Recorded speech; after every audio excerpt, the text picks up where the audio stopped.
পাকিস্তানের বর্তমান পরিস্থিতি বিবেচনা করে পিএসএল আর না খেলেই দেশে ফিরে যেতে যাচ্ছে বিদেশি ক্রিকেটাররা। বাংলাদেশের নাহিদ রানা ও রিশাদ হাসান সেখানেই দুবাই হয়ে তাদেরকে ঢাকায় ফিরিয়ে আনার পরিকল্পনা করছে বাংলাদেশ ক্রিকেট বোর্ড। এদিকে রাওয়ালপিন্ডি স্টেডিয়াম এলাকায় ড্রোন হামলা হওয়ায় সেখান থেকে সব ম্যাচ সরিয়ে নেওয়া হয়েছে।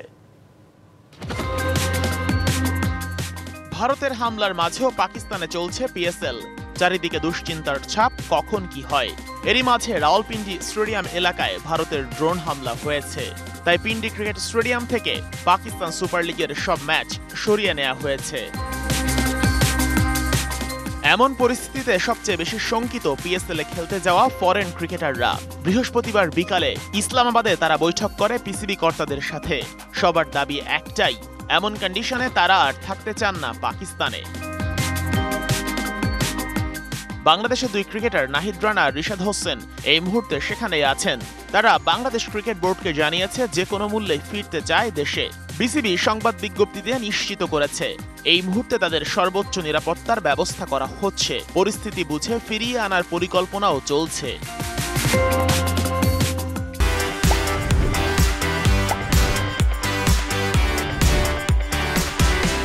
এদিকে পাকিস্তান ক্রিকেট বোর্ড সর্বোচ্চ চেষ্টা করছে টুর্নামেন্ট চালিয়ে যাওয়ার।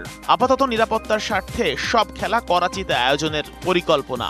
সেক্ষেত্রে ফরেন প্লেয়ার ছাড়াও হতে পারে টুর্নামেন্টের বাকি অংশ। বুধবার পর্যন্ত পাকিস্তান ক্রিকেট বোর্ডের সিদ্ধান্ত ছিল কোনো কিছুর বিনিময়ে পিএসএল এর ম্যাচ যেন বন্ধ না হয়। তাই আগের রাতে হামলা হলেও শিডিউল অনুযায়ী চলে খেলা।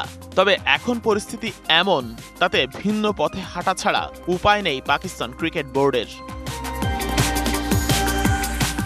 Sheikh Ashik, DBC news desk.